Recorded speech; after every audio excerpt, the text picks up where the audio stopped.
because it's 9 o'clock and we do start right away. And this Impact Collaborative is being recorded and it will live on our womensfundmiamidade.org website and on our YouTube. And we invite anyone here in the audience or on camera today to take bits and pieces of it, the whole thing, use it again, splice it, dice it, quote one another. These are living, breathing impact collaboratives, and they're for your use. So thank you so much for being with us today. I'm Maria Meyer. A veces me llaman Maria la Meyer, because once in a while, I also lived in a different country and learned another language. But it's pronounced Maria Meyer, the executive director of Your Women's Fund Miami-Dade. Thrilled to be here with our amazing team and more folks. So Kami, let's see. What else have we got here? We have, oh my goodness, Anne was the first one who popped up on my screen. Anne Machado, her birthday was last week. She's serving for her third time on the board of Your Women's Fund Miami-Dade. We have an incredible cohort of leaders who give time, talent, and treasure. And I have to say, talent is the strongest thing we have. We have incredible talent on our board. So we thank you for everything you do each and every day. We also have with us an incredible number of public servants, especially members of the government, and a lot of nonprofits who are signed up today. We have individuals, but we also have a lot of leaders of other organizations, and many of them have been panelists. Thrilled to be weaving a stronger fabric for women and girls in Miami-Dade with all of your help and all of your participation. Marilyn Gladstone, our founder, we thank you for sticking with us and being our #1 cheerleader and fuel, right? You have to believe in what you're doing and you have to have resources. And what do we do without our donors? Nothing. We're like a bunch of like-minded people that can't put together this amazing team to do these amazing things. So we do serious work, but we also know to have serious fun for a serious cause. And Raise the Bar is our second signature event. It's always been focused especially on our freedom from violence pillar, and especially on the legal community. So judges in the community come grad us. It's a wonderful networking opportunity and event for business people, people in the legal community, attorneys, and more, and anybody who cares about women and girls and freedom from violence in our community. So we do invite you October 19th. It really is about the party and it's about seeing one another. So great open bar, bites, DJ Kami's great. It's really fun. Please, let's see each other in person. I mentioned one of our pillars, freedom from violence. We also have leadership, health and well-being, and our fourth and very important, all of them, of course, are interdigitated. Economic mobility pillar is sponsored by our strong partner for many years, Kaufman and Rawson, who sponsor this economic mobility pillar. Have to give special kudos to their brand new logo, which I saw for the first time this morning, Empowering Women. We do public awareness campaigns of the programs that we do. We do give grants. We do fund. Fundamentally, we are funders. We do grants. We do convenings like this Impact Collaborative. We do public awareness campaigns, and this is a perfect example. We thank Ballyhoo Media for their partnership in bringing this economic mobility equal pay. Hey, Dad, why are you still paying women less? Billboard to us. And then we're going to go on to our fourth program. It's our newest program, and we're really proud of it. Research and data give the backbone behind the stories that are all important to be told. We know what we do, it's very clear.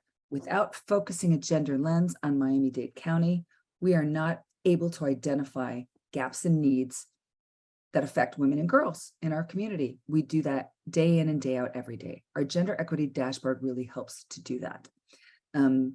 Viviana Alvarado Pacheco, who's going to take over the rest of this Impact Collaborative for more than one reason, leads this endeavor with great mentorship from our board vice chair, Dr. Maria Ilcheva, and we thank her so much for her service. So as we look at the situation of women and girls in our county, in our community, we break it down and we see more things. The more data we get and the more stories that we hear, we put them together to get a real picture of what's going on in our community. As Viviana will explain to you, for many reasons, it makes a lot of sense to especially focus on Latinas because of our population here today. But more than anything, it's because of the data and the context today. Just as we look at maternal and infant mortality and morbidity statistics here, and we end up focusing especially on the canary in the coal mine that is Black maternal health. In this context and of today, there are fierce and fabulous reasons to have Viviana, who's not only our Senior Research and Policy Manager of the Women's Fund, but she is also part of the fellowship of the first ever Latina cohort of the How Women Lead Organizations, Women Leader for the World. So in that role and in many, many others, I'm going to ask you to take it away for the remainder of this Impact Collaborative. Viviana. Thank you, Maria. Good morning, everybody. Thank you so much for being with us here today. As Maria mentioned, my name is Viviana. I'm the Senior Research and Policy Manager here at the Women's Fund, and so I lead our research and data endeavors.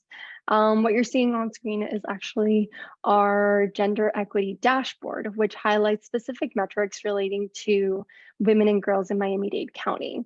The section that you're looking at is our education section, as we're looking at degrees to dollars, especially highlighting Hispanic and Latina leaders and women in our community. The education section has a section on high school as well as university.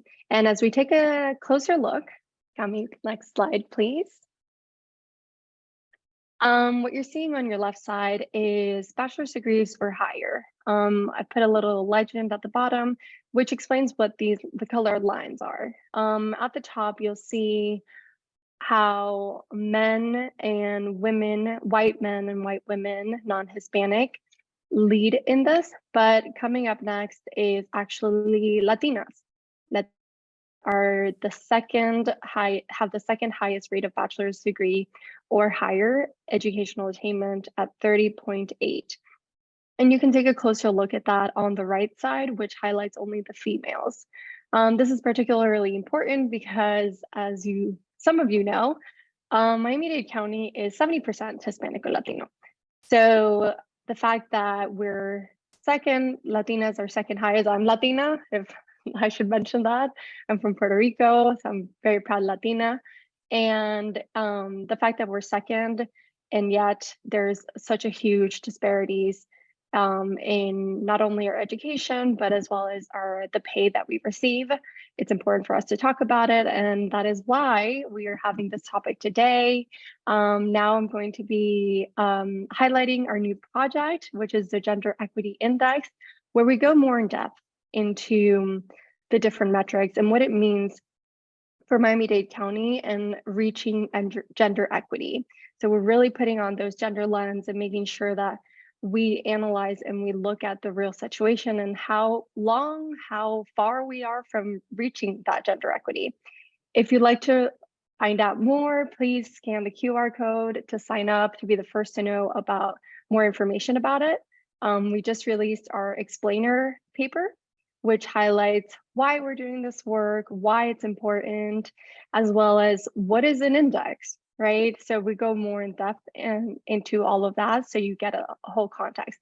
This is actually my project for the Women Leaders for the World Fellowship, so I'm super excited to be highlighting it here.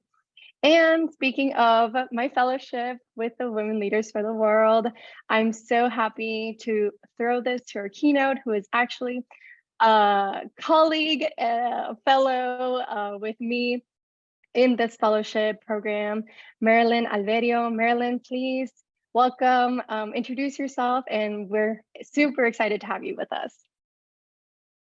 Thank you so much, Viviana. It is so nice to be in the same space with you again. Our How Women Lead Latina cohort, global cohort, just opened up a whole new world for me as well. And the connections that we made through that are just living on and on and on. Today we have Patricia Murillo, who was the Chief Learning Officer of How Women Lead, that's participating in the panel. She also came to Hartford, Connecticut this past month and was on a panel for my event. And so what I love is the collaboration that is taking place throughout the country with women that are in this space.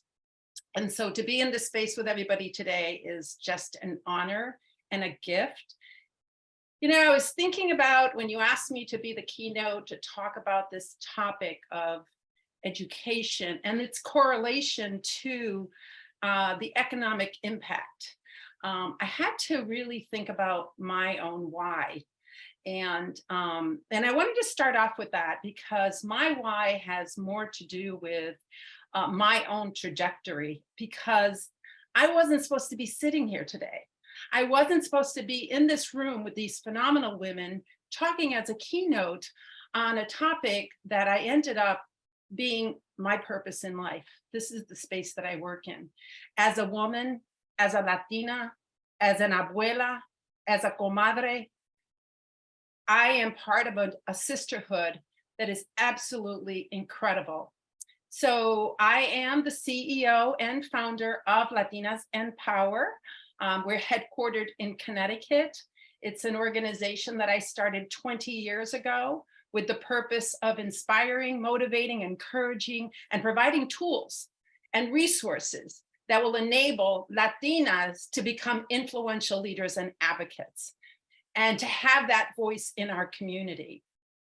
But I would not be the person that I am today had it not been for a few doors opening up for me. You see, my parents came from Puerto Rico to Connecticut in the 1950s with a 3rd grade and a 5th grade education. I grew up in inner city, exposed to gangs and drugs and lots of teen pregnancy.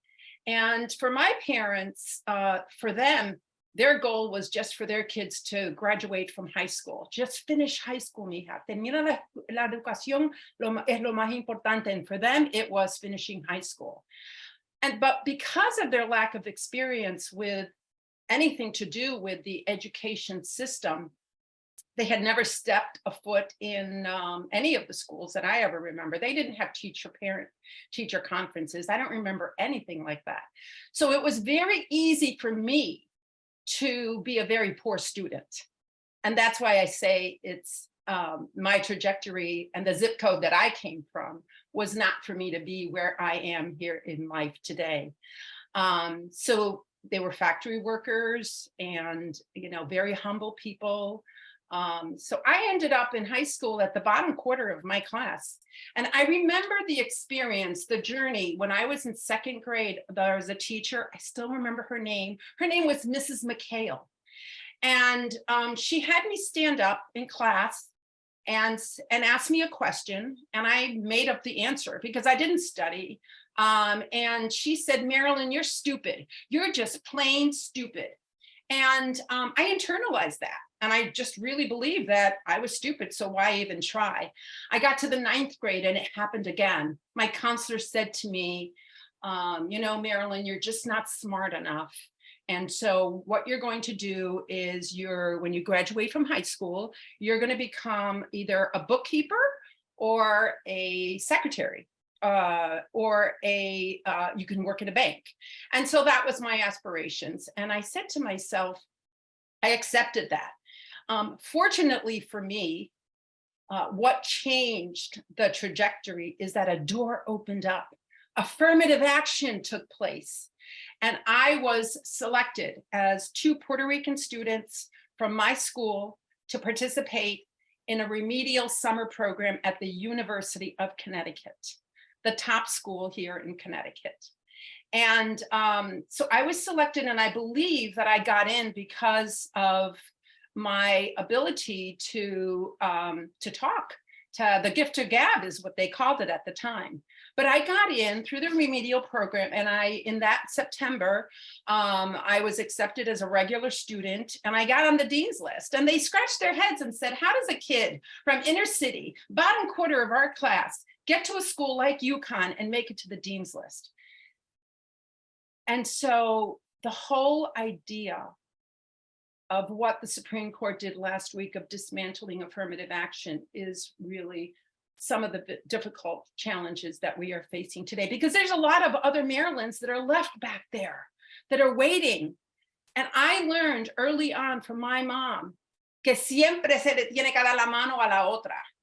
And so for me, that has become my purpose in life. The window opened up for me. It is my responsibility de darle la mano a la otra. And that is exactly what I'm doing.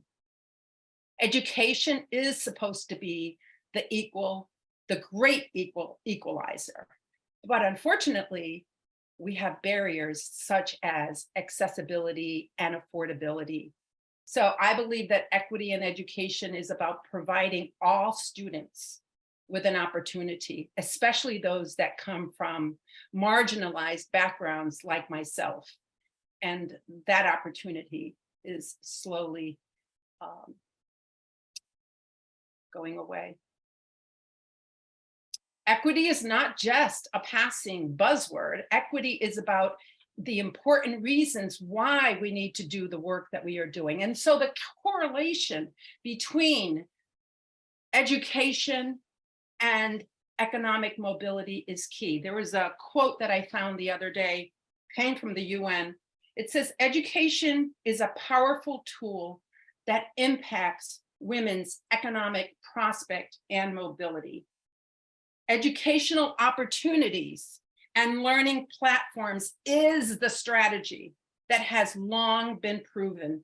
They are the stepping stones. Study after study say that people with higher education earn more money. It's the bottom line. There's a direct correlation between that. And so, you know, when we're talking about this topic today, I want to make sure that we really understand that we are not just talking about access to education. We are talking about ending the perpetual cycle of poverty within the Latino community. I'd like to talk a little bit now about my favorite topic, which is Latinas. And this also, the information that I'm going to share today about Latinas is really something that all women can use, because some of the statistics that the Women's Fund is sharing with you, you know, they're very encouraging. I mean, I think that Latinas today, we're ready to do business. We're ready to roll up our sleeves. We're creating our own tables. And that is one of the things that I have done through my network, the Latinas in Power Symposium. We, as a result of the pandemic, ended up becoming a nonprofit organization because of the need, because of the gap. And so once we became a nonprofit, we became eligible for grants, and we decided that we are going to come up with solutions, ideas, interventions that companies and businesses can use for themselves. Because the fact of the matter is that Latinas are the most influential voices of leadership in the United States.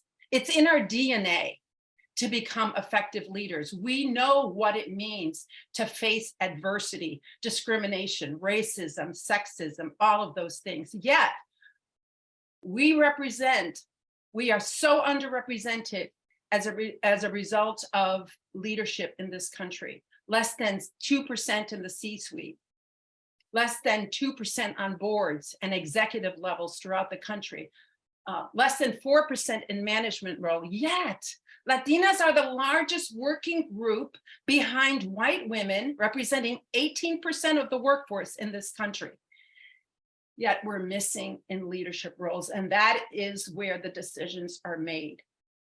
And so one of the things that we have done is to come up with an idea that many people are using throughout the country, creating our own learning platform where it's affordable, it's accessible for Latinas, called the Latinas in Leadership Institute.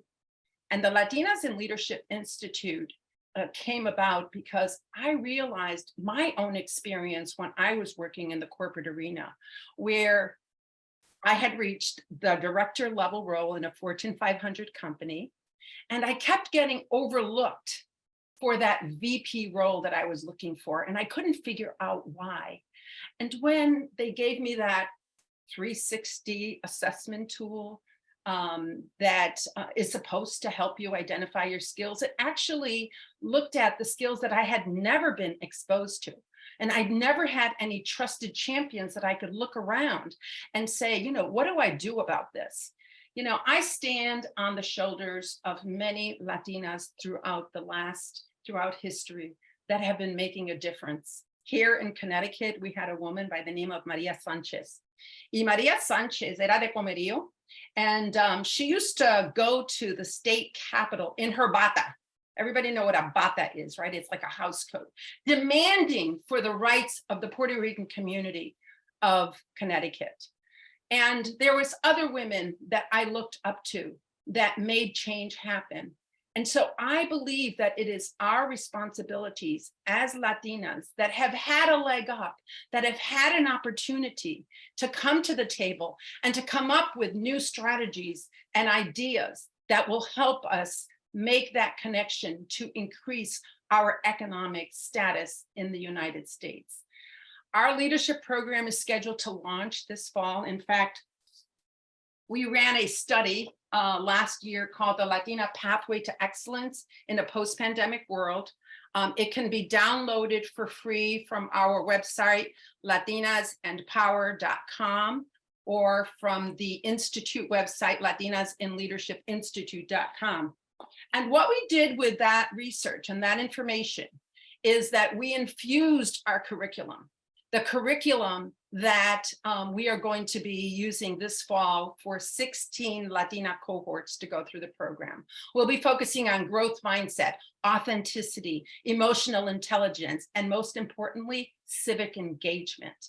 Our civic engagement is the capstone project where we're going to be focusing on issues impacting the Latino community, such as wealth management, such as financial literacy, such as mental health, such as disparities in education. And we're going to be writing stories about those topics that then can be contributed as data, as research, because there's very little research that is done on Latinos here in the United States. So I commend the Women's Fund for the work that they are doing. The stats that they use are very helpful for all of us. I believe that each one of us has a responsibility to come up with some solutions and ideas. This is just our little way of doing it here in Connecticut, which will be available throughout the country because it's going to be held virtually. But my call to action to you is that what are you going to do?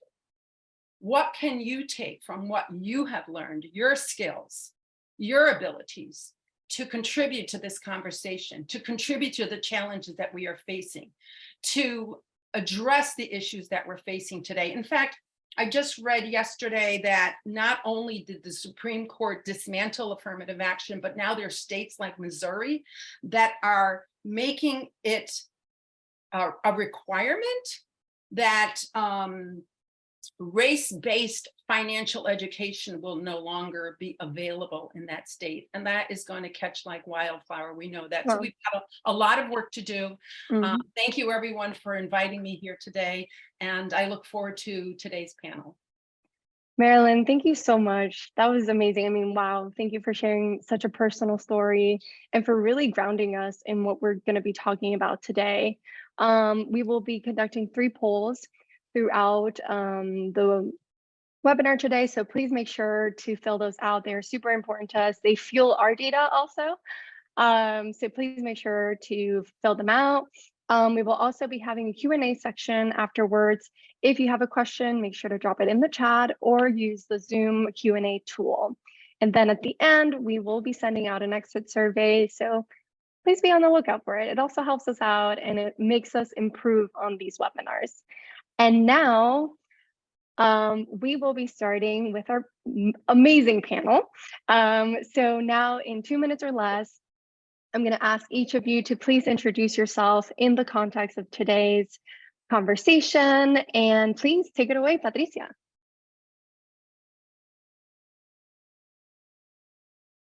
Thank you so much, Viviana. And thank you for holding this panel. It is such a critical conversation. I'm going to start off just saying a little bit about my organization, because we want to, invite every leader here to become a part. So How Women Lead is a global network of 20,000 executive, senior level women leaders. And we fundamentally believe that when women are in positions of power and influence, it is overall better for people, better for organizations, better for the economy, and better for the world. We support women in leadership skill development, networking, and policy advocacy with the focus on corporate board readiness, investment and financial access, and social impact. And I've been thrilled to have the privilege of working with both Marilyn and Viviana through our Women Leaders for the World Fellowship. So I'm going to share a little bit about my journey. There's so many parallels to Marilyn's story. And I think, it's important to hear these stories because it helps to frame what some of the issues are. I'm first generation Mexicana, Chicana from a farm worker family.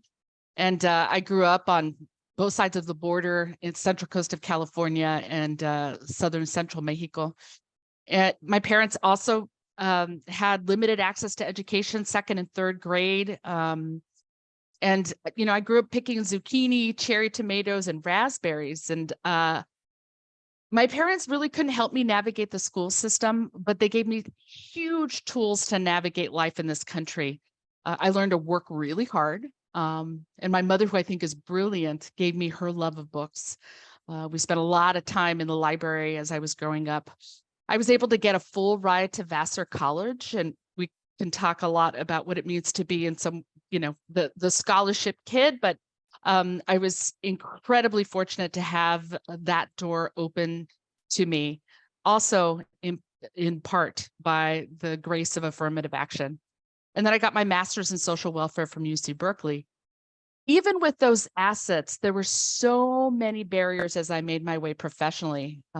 There wasn't a blueprint, for example, for how to build social capital and network effectively, how to negotiate a salary, and much less with how to deal with bias or structures that weren't intended for me, weren't intended for most of the people that are here in this room. I think like many Latinas and women, my career path was not linear. I've been doing social impact work for over 30 years, and I don't think I understood early on that I could have a successful career in the nonprofit and philanthropic sector.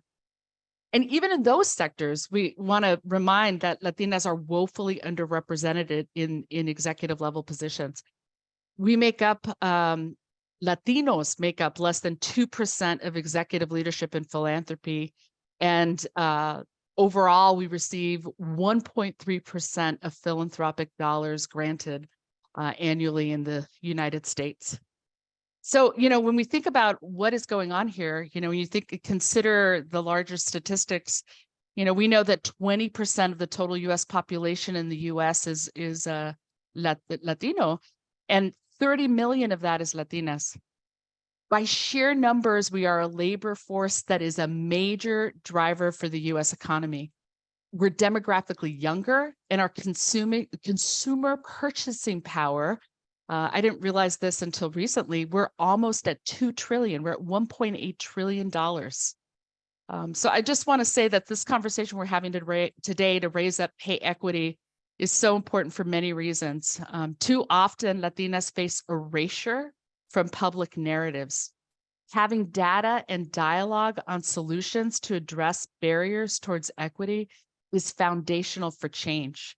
So thank you, Women's Fund of Miami-Dade, for bringing us all together today. Thank you, Patricia. Thank you for sharing your story also. I always think that's so powerful when our speakers share their stories. Now over to you, Omilani. Hi, everybody. Buenos dias. I'm Omilani Alarcón without the blue eyelashes today. I am the director and founder of Latinegras, but I'm also a singer and a songwriter, a filmmaker, and I'm so glad to be able to talk about academics and also the financial aspect, because a lot of times I don't get to talk about those things, especially as an artist. I don't think people always affiliate artistry with education, but it has essentially, I mean, it has been essential in my trajectory. So first, let me say that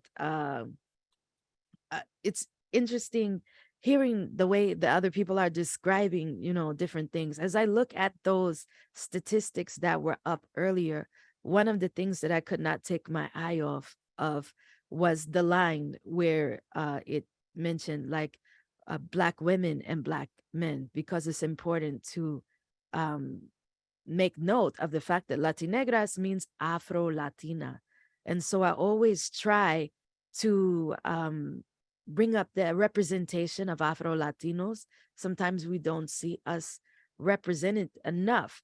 And just to say something about this is that I remember being in programs when I was younger, and it was, they would always say at-risk youth, but I grew up in the suburbs, and I didn't understand what at-risk meant until after I graduated, which I will talk about later. But to tell you about my educational trajectory, I graduated from Cornell University. I did all the right things, made all the right moves. I graduated top 5% in my class. I had a 4.0 in both of my majors. I speak 6 languages, but it has absolutely been a struggle. All of my projects have been self-funded. I find getting funding from others a struggle, very difficult for me. And it's not that I don't have the education or the language or all of those things. And so many times I try to figure out what the gap is. But at the same time, the work is far too important not to keep doing the work. So that's something that is important to know. And I think that is where the idea of at-risk comes from. It wasn't necessarily where I lived that put me at risk, but my demographic, like being an Afro-Latina, and the way that opportunities are structured. But I'm sure we will get into that later. And I think, yeah, that's the foundation of what I would like to share of who I am, what I do. Latinegras encourages young women and girls to love the skin they're in. And my music is also conscious. So I talk about the things that are going on in the world. And then I'm also an author of books. I write academically, but then I also have books for children. Like one of my books that was going through Miami-Dade school system is called Malik and the Fairy Rasta. And it was about a boy who was being bullied. And he met a fairy Rasta who granted him wishes, and he wanted to be other than himself. But in the end, he learned to love himself. So a lot of my work deals with self-love, empowerment, and all of those things. But the challenge, and I know that's the next section, but the challenge has been doing all of this encouraging and pouring out into the community while also having that lack of support. And so I'll just leave it there. Thank you so much, Omilani. I mean, wow, like such a powerhouse. I'm just so excited for the conversation to continue. Now I'm going to pass it on to Susana. Hello, good morning. I am just in awe of the women that are on this panel today and listening to your stories. And I have a kind of a hybrid experience from what the other women on the panel have had. So just to start off, I'm a professor at the University of Miami Herbert Business School. And my passion has always been in entrepreneurship and women in leadership and in the Latina space. So it's the convergence of those 3 things. And really, it's all about economic freedom. And for us Latinas to be able to do whatever we want to do. How about that? So one of my mottos that I always use, and I know that we've brought up some of the challenges that we face, and it's an ongoing challenge that and all new ones that come up, right? there's a Spanish saying, right? Al que no le gusta el caldo, tres tazas. Right? So if they don't like us in the room, if they don't like what we've got, if they don't like what we bring to the table, give them 3 doses of it. They're just going to get more of it. They better just get used to it, right? So it's like we provide it, we just turn it up to like 100%, right? So I don't know if it's the fact that I'm of Cuban heritage and we naturally have a chip on our shoulder, right? So but it's just the way that I'm wired. So I was born in Cuba. I'm a Cuban immigrant, and I grew up in Hialeah. I went to public schools. My parents had bakeries, so I grew up in the family business in bakery. So I thought it totally normal to be working since you're 6 years old. You know, baking things and cooking things and taking care of customers. I was even, let's say, closing the register every night. The wee age of 8 years old, I was counting the money and all that. I thought it was normal. I didn't realize that most kids didn't have that experience, right? But again, that's the immigrant experience, right? Where you have to be a translator for your parents as well. All of that, right? So I'm here calling the bank, asking about bank statements and stuff, and I'm like 9 years old. But hey, there's skills that you learn and you apply to different parts of your life, right? It's all good. So my parents, like most of our parents have done, they put us into the school system and trusting in the system will take care of their kid and will educate their child. And I was really looking at being just the same experience that most, I would say, Hispanic or Latino kids have had in the United States until a teacher in 4th grade, Miss Nelson, and I attribute the change in the trajectory to her. She said, you know, I want to have you tested for the gifted program. And my parents didn't know what that was. They had to have the Spanish teacher at the school translate what was going on. So that put me in a whole different room with a whole different group of kids. And those kids typically had parents that really valued education, that there was an expectation of going on to higher ed. And that really set me in a different path, very different from my older brother and sister. So, you know, this is, I think, what has framed everything that I've done in my life, where it's building these opportunities of mentorship and of setting high expectations for students. You know, very similar to what happened to Marilyn, right? That someone set the high expectations, she's like, I got you. And she met it and she exceeded it, right? But if we don't speak to students that way, they don't understand that that opportunity is available for them as well, and they can be prepared for it. So this is the genesis of my research in academia has been, where are the women? Why are there so many men? And it's really in pockets, because if we look at the overall numbers, you'll see that it looks like everything's cool and kosher. And when you really start peeling back the onion, you're like, wait, but there's dearth in certain areas. What's going on? So I'm really excited about talking to you all about that today. And aside from that, I also head up the Latina project at Miami Herbert, and it is for first generation Latina students who don't have that social capital, who maybe mom and dad didn't have the knowledge of how to help their daughters navigate through college, because it is a minefield. And we're just empowering them and preparing them for success in their careers and also in entrepreneurship. So I'm glad to be here, and I'm glad to learn from all of you today. Thank you so much, Susana.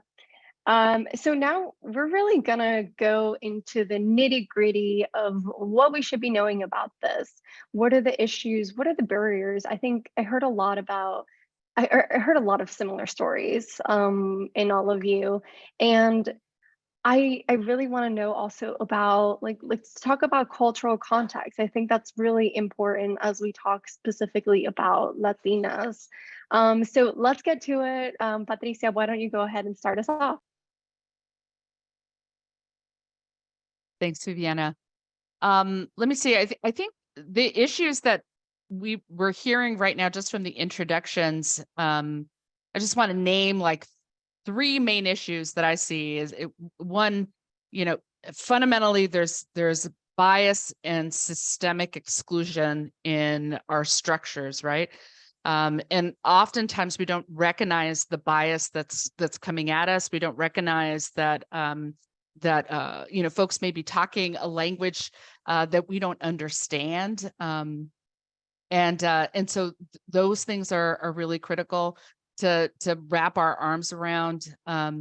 We experience, Marilyn talked about this, that, we experience a level of professional isolation. There's not enough of us at higher organizational levels to throw the ladder down, right? And so, that then can cascade into just, lack of mentorship in the workplace as a substantial barrier. And then, we also, because we're not necessarily oriented in this ways, we have so many cultural strengths.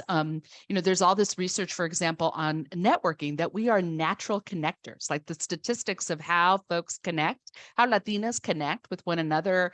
But we don't necessarily think about networking in relationship to career opportunities. We're not necessarily intentional about how we're building the network and how we're building social capital.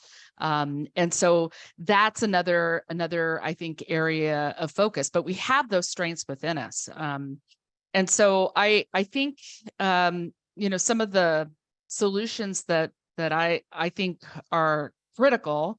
One, again, the work that you all are doing around research and data and making that data transparent. I think, when we think about, the movement overall in diversity, equity, and inclusion, particularly through the pandemic, I think we've seen lots of shifts. The blowback has been fierce, as we witnessed last Friday, watching the Supreme Court, rain down bad decision after bad decision, in my viewpoint.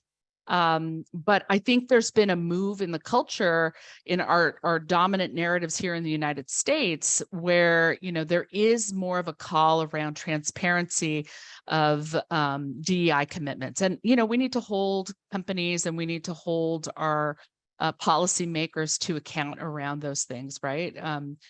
So thinking about how is there transparency around hiring practices, compensation, equitable pay standards, how do we, hold people to making those kinds of data points explicit, so that we think about the representation not as a nice to have, but absolutely core.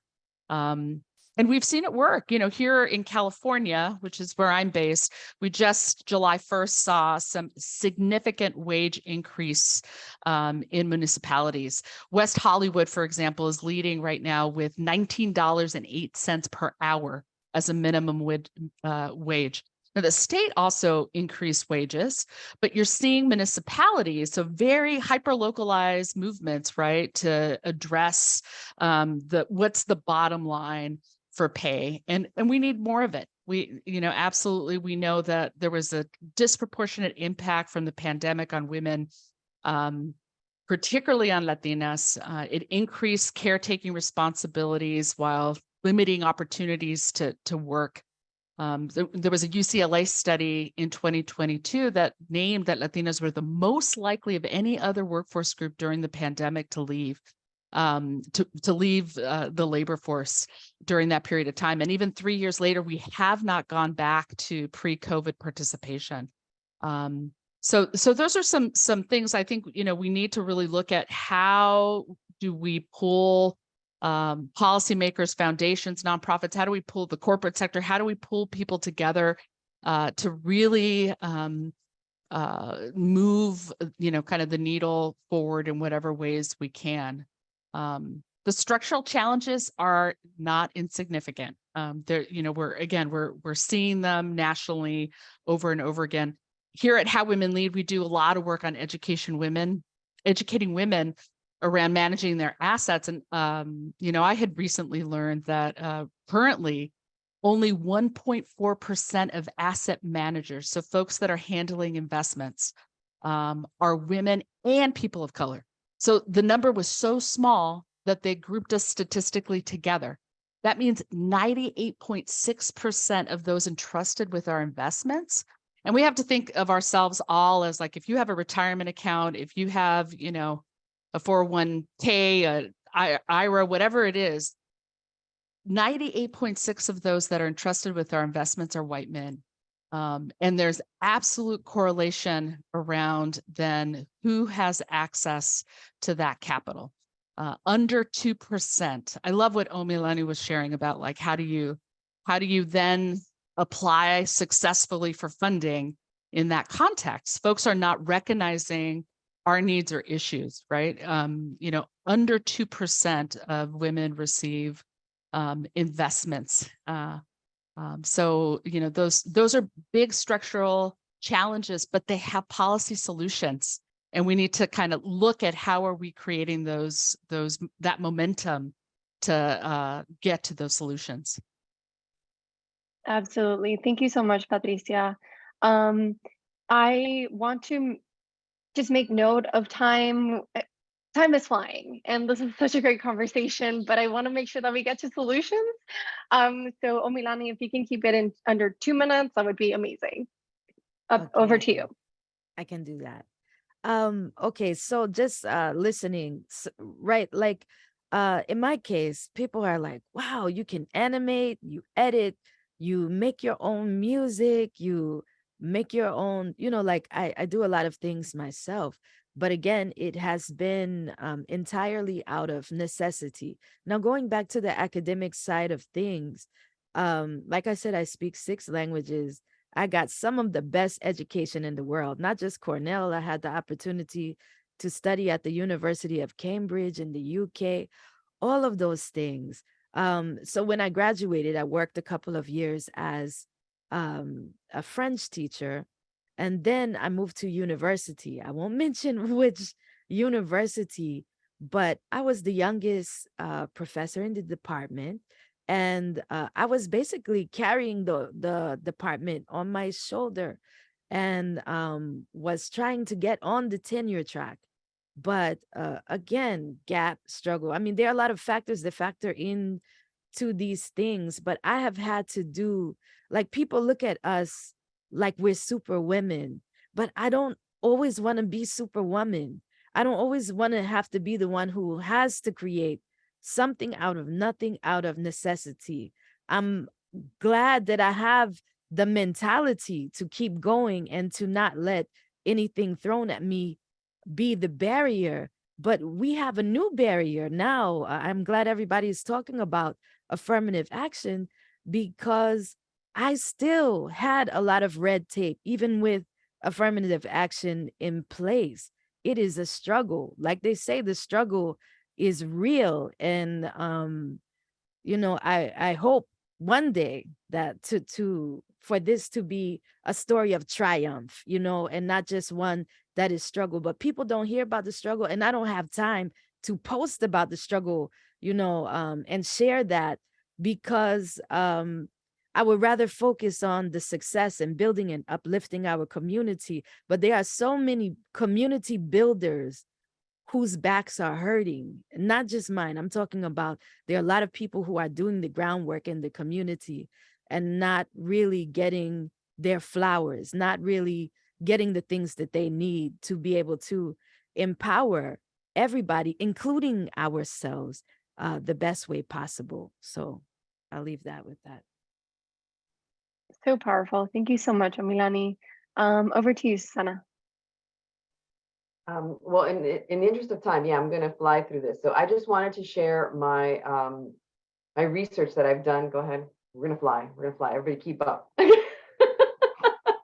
Okay, so as a professor, I had seen that there were very few women in my classes. Like one semester, I actually had a class of 45 students and there was only 1 female. Okay. And I knew that out in the business world, we already talked about the underrepresentation of women, the lack of women leaders, and the pay gap, right? So, and then I'm seeing in the classes, if you're looking at college overall, you're seeing that women are outnumbering men and everything looks great and everybody's patting themselves on the back, right? But hold up, in STEM and in business, like those hardcore type majors, the women are not there. So where is it a pipeline issue? That was my question. So I wanted to understand, Is role model the issue? Is that what we're lacking? Are women not seeing themselves in those places? And is that why they're not going forward? So I looked at, in the study, I did a questionnaire. It was quantitative. And I asked about who is the positive influence in your life? You know, it could be a family member, it could be a teacher, it could be a colleague, it didn't matter. Who inspires you? It could be a famous person. Okay, let's go forward. All right, so I did this entire study based on, let's see how these things play off one another. Do they identify as having a role model? Do they feel that that role model is of substance in their life? And does it impact the major that they choose, the career that they want to go after? And if they want to remain in their major, or do they change out of that major? Okay, go ahead. So we can go through that. We don't have to, you can go ahead of that. Okay, so I conducted this at a top research university. It was a rather sizable sample of 220. And I really wanted to understand why these women were choosing one major over the other. Were they happy in that major? Were they going to remain in that major? And were they going to pursue a career in that major?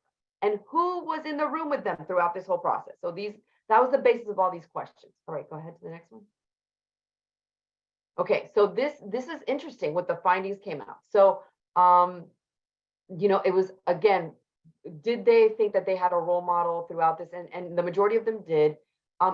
Really, if you look at individual backgrounds, which this goes to the fact of us as women, okay? It did not matter our background and where we were. It really had to do with whether they perceived to have a role model or not. So I don't care where you came from, what color you were, all of that.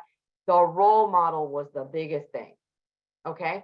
So, and it really became a lot more salient for seniors or fifth years. Those are the ones that are about to go out the door, so they probably found someone along the way, right? White students had a higher GPA than all the other non-white students. We've seen this before. And again, that whole senior and fifth year student, they had a clearer picture of what they wanted to do because, again, that whole experience of college kind of really made it more salient for them. Go ahead. So students who did have a role model, again, that says there's value in it. They had a better perception of the influence that that role model had in their life with regards to a career and the picture of that career path and remaining in the major. Go ahead. Also, it had, check this out, better interaction with same gender faculty. Okay, so what we found is that, that's all the voices in my head because I did the research, is the fact that this same gender faculty, when they had that role model, they had a better relationship. They felt that they could access them more. They felt empowered to go and felt comfortable talking to them.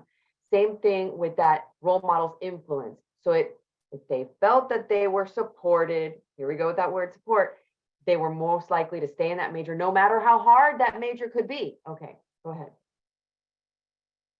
So other findings is that having better relationships with same gender faculty made them more satisfied in their major choice, so it's finance, economics, those types, okay? And if they are satisfied with that major, see how it starts to trickle down from that mentor, the faculty member, they're happy in their major, they're most likely to remain in their major. If they're more satisfied with that major choice, they're more likely to have a clear career path. It starts to all materialize for them. Okay, remember I mentioned to you guys before about having those expectations. And again, that same gender faculty, if they have a good relationship with them, they're more likely to pursue a career in that major.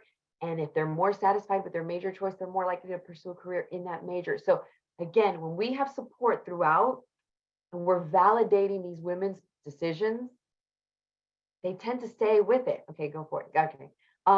So if they have a role model, they do really well and they are able to have validation in their choice of major and satisfied in that major, and they go forward. So really, when we are wanting to support women, whether there's affirmative action, whether there's policies, you know, I'm a big follower of David Goggins, and he says, nobody's coming to save you. Ladies, nobody's coming to save us. It's us. We have to save each other. Okay. So we have to build those methods that allow women to mentor each other and be champions for one another, you know, and as Patricia said, lower that ladder. You know, if affirmative action got a lot of us in, okay, it's incumbent upon us to get everybody else in. We can't just sit on our hands and say, look, we got here. Okay, what about everybody else that's coming after us? All right, go for it. Thank you, Susanna. That was wonderful. That was a Yeah. speed lecture. Yes. Our second poll is please make sure to fill it out. Okay, and now we have like 5 minutes. We're gonna breeze through the solutions, all right? I wanna know, what are your calls to action? What are your solutions? And anything else that you want us to know. Unfortunately, we won't be able to do a Q&A section because an hour is just definitely not enough. But let's breeze through this. Thank you so much, and off to you, Patricia. Well, I just want to underscore what Dr. Susie was sharing right now. This piece about we have to create our own ecosystems. There's enough of us. There's enough of us that if we were connecting with intention, if we were boldly advocating, championing each other's work, making those introductions, that's how you move. That is how you move. We don't have the golf course. That's not how we're going to move. We're going to move through pláticas like this. We're going to move through having, different ways of supporting each other's journeys. So today, I want to encourage each of you, connect with someone here. Don't leave this venue without connecting on LinkedIn, without, making a commitment to yourself that you're going to have a Zoom date with someone, learn how you can be helpful, make requests and offers for support. Amazing. Thank you, Patricia. On to you, Milani. Okay. The gap is real. I remember there was a commercial a couple of years ago that said, I'm going to pay you in gum. Stop paying people in gum, especially artists, because we put so much into our work. Make sure that you are equitable with others, especially if you know what it's like to suffer these levels of oppression or even the gaps in pay and things like that. It does exist. It does absolutely exist. And also this idea of not deserving. Sometimes we love our community so much. We love our work so much. A lot of people in this sector do it because of the passion, but we will do things that slight ourselves in the name of uplifting community. You have to remember that in order to uplift your community, you have to have your strength too. So know your worth and lean in that. And also, as you have the opportunity to lift others, don't forget to lift as you climb too. Such amazing advice. I love it. Susanna. Thank you. So for me, it's really, I think we just need to get to work. We just need to, but we work so much. What are you talking about? I think we need to get to work in sewing into each other's lives. And the takeaway I want is for everyone to go, not just to a college level, but go into a middle school level and start helping women there, start planting seeds in their minds that they can do this, that there's a network out there. Find organizations such as the Women's Fund. There's so many others out there that are empowering women. Get involved and volunteer to help other women. This is what we need to do to really elevate what it is that we are doing and getting the respect that we deserve. Thank you so much. Props to all three of you for doing that under like 5 minutes. Look at us, Latinas go. So unfortunately, we don't have time to do a Q&A section. So we're just going to wrap things up. First of all, thank you all so much for participating and being part of this panel. Marilyn, thank you so much for keynoting.